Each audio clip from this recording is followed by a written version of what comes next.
Hey guys, what's going on? ACDCGAMER here as part of my little channel refresh of sorts. Of sorts, yeah. So there's been a lot of thought into, what I was going to do for my first Let's Play as part of my new, channel refresh. Obviously, this isn't the first, Let's Play I've ever done, but I feel like I wanted to start off with more of a clean slate and kind of archive my older footage in the process.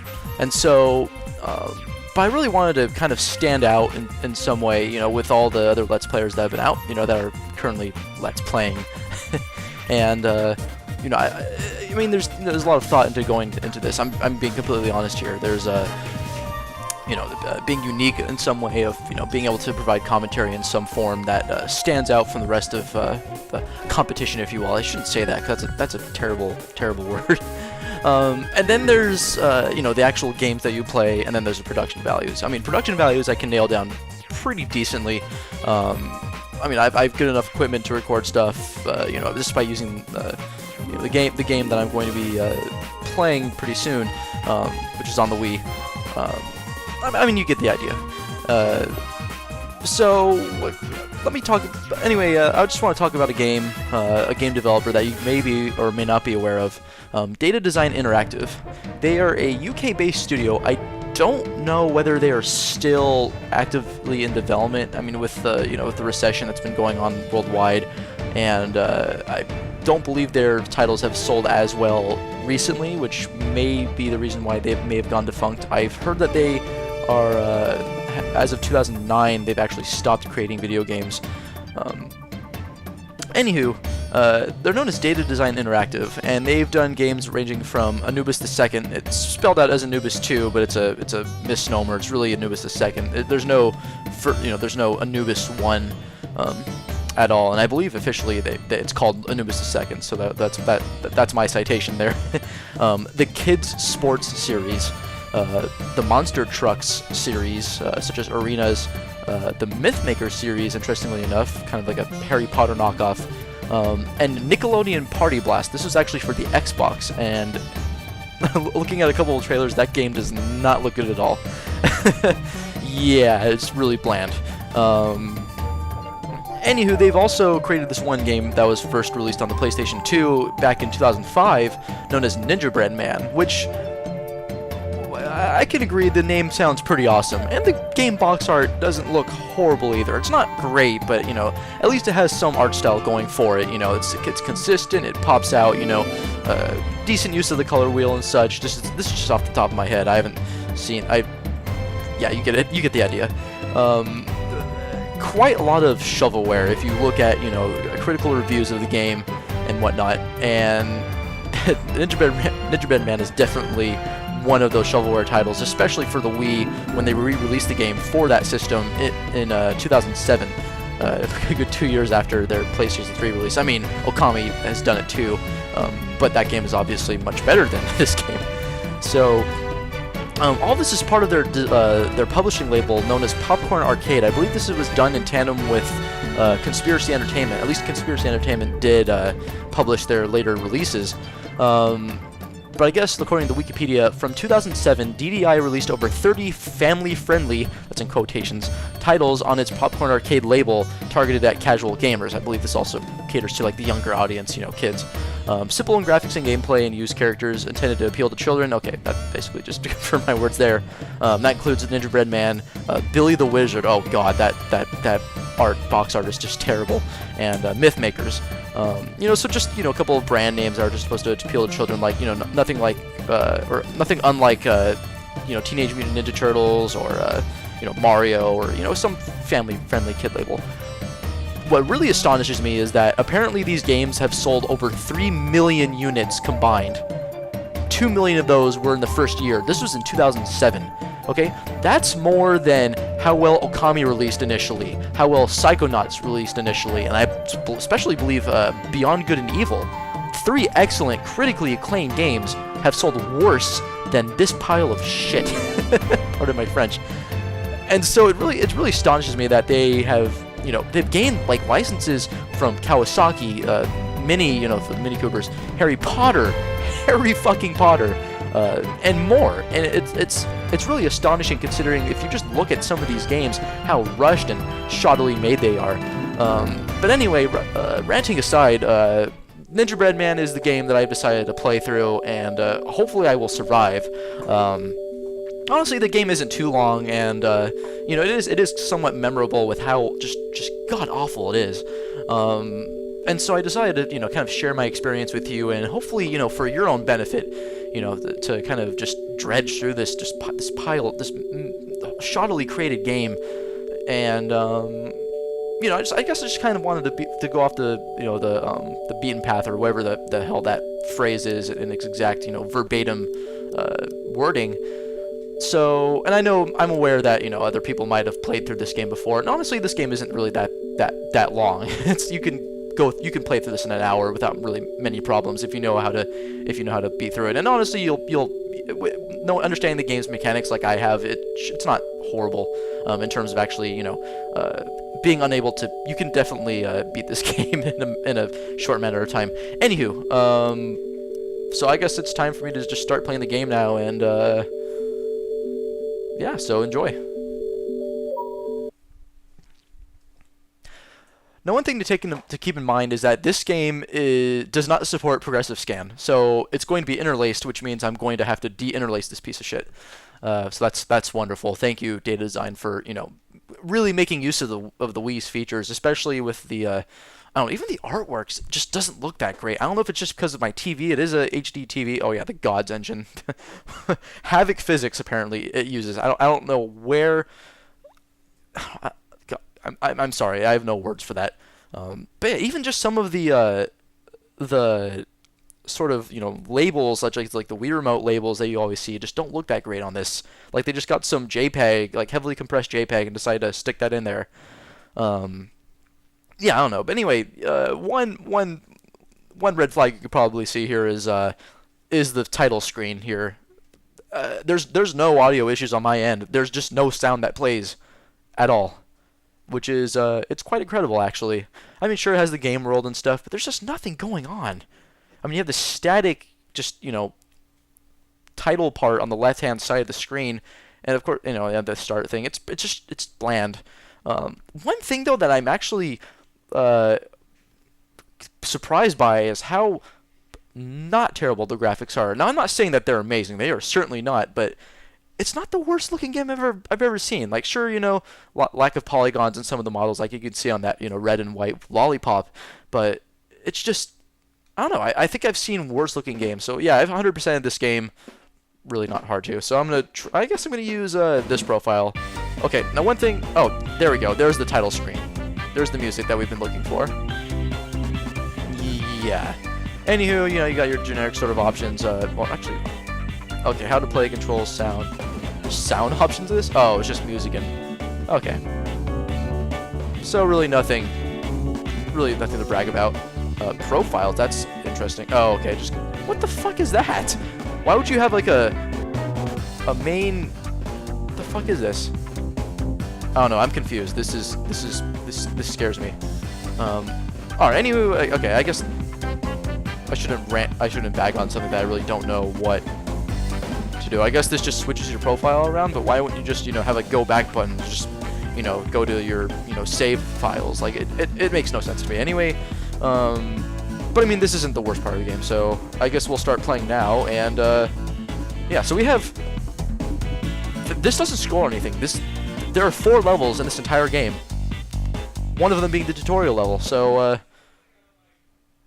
yeah, it's amazing how this game, it's on Amazon right now for like $15, so, yeah, I don't know why that A button to continue thing is there. Okay, so this is just telling you how to move around in some way. Not really quite that, I don't know. But, okay, so if you want to jump, the A button doesn't work. It's actually mapped to the Z button for some reason. Now you can jump twice, but the Z button mapping is just kind of, oh yeah, waggling the nunchuck too is how you jump. But enough of that, let's just dive right in. So, okay, so talking to the dojo master here just gives you the same movement control, you know, kind of dialogue. not really finding any way to actually be able to move the camera around. Okay, so the plus button pauses the game. None of the numbered buttons do anything. B gives you the ranged attack, and then waggling the Wii remote lets you swing your sword around, which is, I guess, fine. I don't know. The problem is that the mapping, like the way that they handle sensitivity, is just way off. You can sometimes I've waggled so hard and I've not triggered a single response. Like I'm waggling the remote right now and I am not getting a single response with swinging the sword.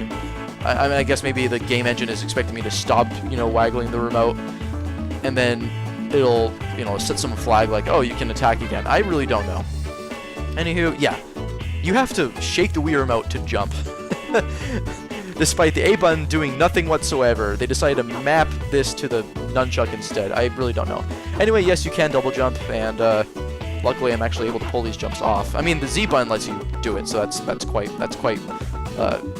I'm really thankful for that. But one thing I would really like is to have more of an isometric perspective on this, if possible. I don't know. So. Going here, okay, so we need to collect these various scrolls to get through the tutorial level, I guess. Yeah, some wonderful voice acting sound effects there, that's cool. But enough of that, I'm just gonna start playing the game and just only bag on it when really necessary. I definitely should do this more subtly, like, I don't know, Mystery Science Theater or Red Super A. Oh god, Red Super A, those guys are quite fantastic people. So going back, that second door opened somewhere. No, I don't know, I'm guessing it's this one. Okay, it's this one. And I barely moved my nunchuck there and he jumped up, so... Oh, whatever. Okay. An interesting way of animating how to shake the Wii remote, but whatever. Oh shit, okay, I guess this guy is gonna attack me, or... Will you die already? Come on. Thank you. Let's see here. Okay, I was like right next to you. Oh god. Okay, another way you can also defeat these enemies is using your ranged attack mode thing. And then, so B will raise a sort of targeting reticle up, and then you can fire what I believe are exploding ninja stars or something? I don't know, but apparently these guys only take damage from slash attacks, so I guess I can't do anything there. But thankfully that ranged attack is somewhat reliable to use. It's really, really repetitive, but that one attack alone is going to help get me through this game, so I'm happy.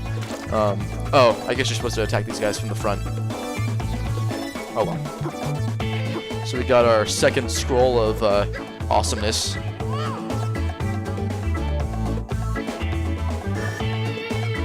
And the third door opens. Cool. So let's go over there, and I believe that's going to demonstrate our ranged attacking attacks.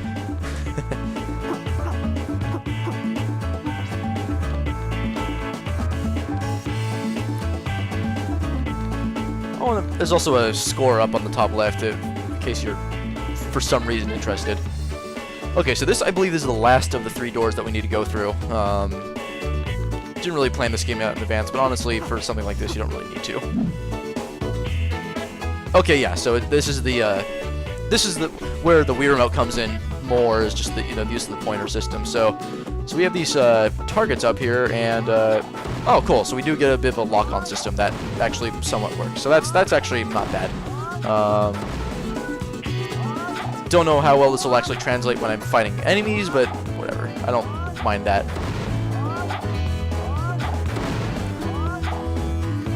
Okay, come on. There we go. Oh, there's the scroll right there. Cool. Oh, hello. Okay. Yeah, camera kind of sucks. There's no way to actually move the camera around manually with, the D-pad or whatever, so gotta make do. So I believe we're actually finished if this is the way out. And, okay, I guess... Oh, cool.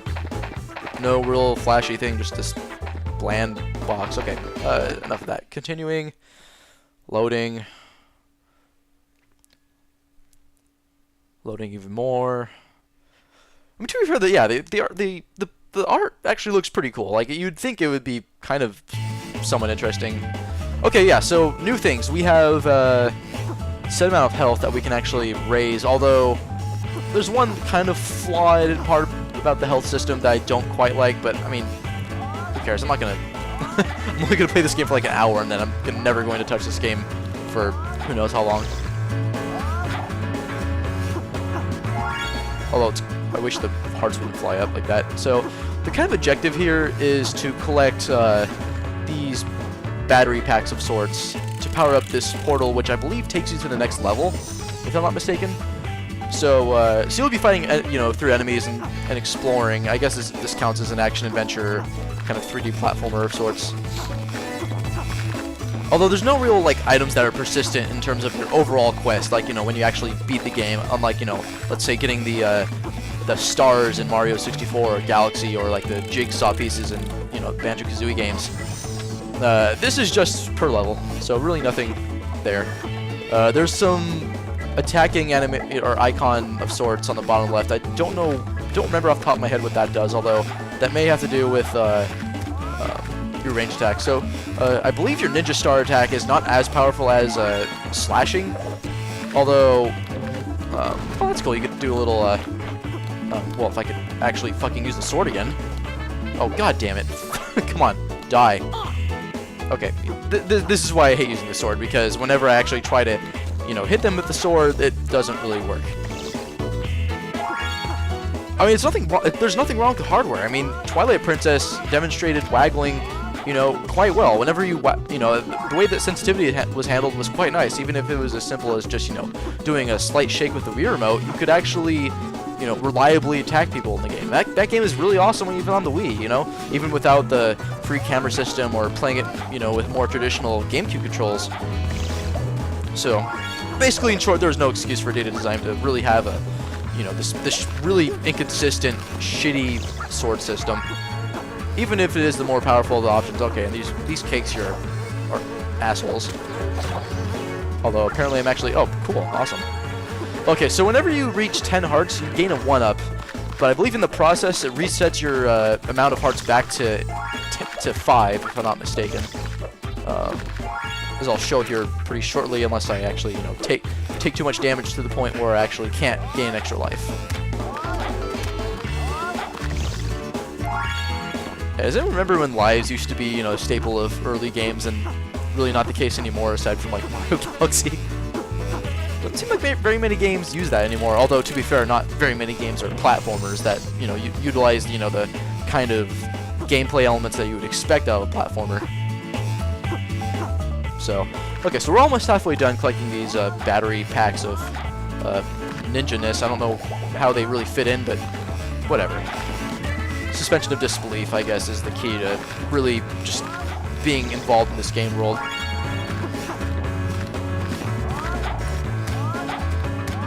These cupcake monsters of death. Okay, here we go. So we're gonna get a 1-up. Oh, never mind. You have to collect one more heart after having a full amount of health to get a 1-up. So, okay, so now we're halfway done with the main part of this level. I wonder if the bottom left icon represents like your attacking strength for your Ninja Star attack. I mean, I could be wrong, but who knows? Okay, good thing I got out of the way. Oh, let's get that heart. Come on, come on. Oh, god damn it. Yeah, that's kind of sucks. I wish the hearts would just, you know, stay there and not fly up, but oh well. Guess it's, you know, makes it important to the player to collect those, you know, as soon as you possibly can. Okay, cool. So now we have 5 hearts and an extra life. Well, I guess it's not terribly bad, except the problem with losing a life is that you will stay in the same level, but I believe you lose all your battery packs, which is frustrating. Not that these levels are really that long to begin with, but whatever. Okay, and that is a save point, or sorry, a respawn point. If you die, you'll just respawn there. But even then, I believe you still lose all your battery packs, so there's really no benefit to that, if I'm not mistaken. Okay, so let's look for these there should be one in here somewhere. If I could move to the point where I could actually, see what I was doing. That's wonderful. Oh god. I mean, maybe I'm... Oh wait, I already collected that one in this room. I thought there was like another one. I believe that's up ahead. Really see no point of, defeating these enemies since I'm not really taking that much damage to begin with. Where do I fucking go? I believe I'm back to the start of this level. Yeah. So obviously I'm overlooking some stuff up in the air.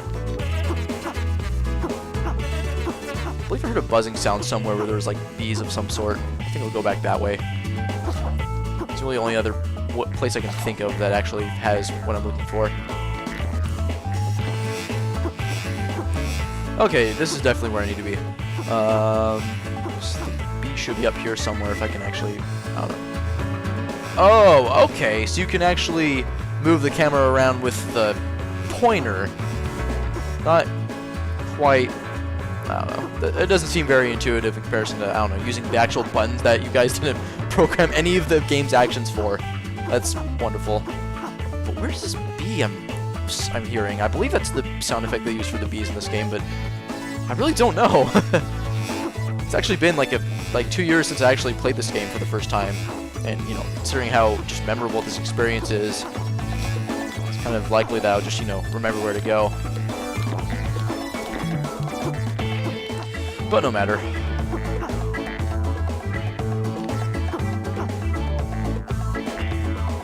Maybe I'm supposed to defeat all the enemies in here? Unless I'm wrong,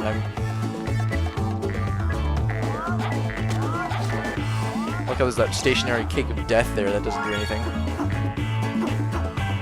God, where the fuck do I go? This is... I apologize for boring you guys on my behalf. This shouldn't be what I'm doing. It's just this game is just so confusing in some ways. I just don't know. I don't see anything obvious that would lead me to a different part of the map or somewhere else. It's kind of jarring. Maybe I should have planned this game out in advance. I mean, good God. I mean, giving some game like this the dignity of wanting to plan something out in advance for everyone's benefit. That's yeah. Looks like, wait, what's over here? Oh, okay, so this is where the bees are. So what? Okay, never mind. That's the bee sound effect. I don't know what that other sound effect was, but whatever.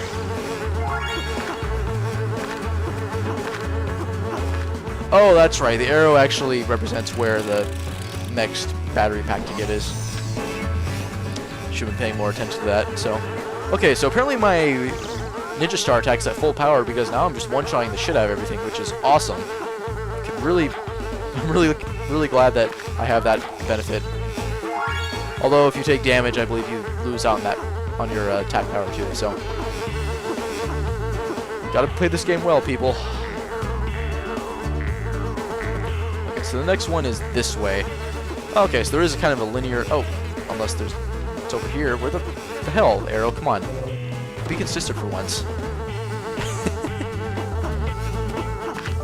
So we only have 2 more to get, and there's one up there, so we should be done with this hellhole soon. Come on, here we go. Yay! Awesome! I'm happy. Just one more to get, and it's over in this direction somewhere. Oh, okay, so it's back over this way. Let's go through here. And back through here. Like some radioactive cookie, chocolate chip radioactive cookie of sorts. Let's see. Oh, there we go. Cool. Okay, now we're done. We've collected all of them, to the best of my knowledge. And seeing this cutscene here, my presumptions are correct. Kind of interesting use of technology that can, teleport. Oh, okay, so it's right here towards the end. So this level is kind of linear in design of sorts. Oh, there we go. I was kind of wondering, like, what the fuck? Why wasn't I teleporting? Alright, nice job. Okay, so that's quite a bit of time. So in the next part, we will continue with part 2. and hopefully finish off the game with part 3, or level 2 and 3. Excuse me. See you guys later.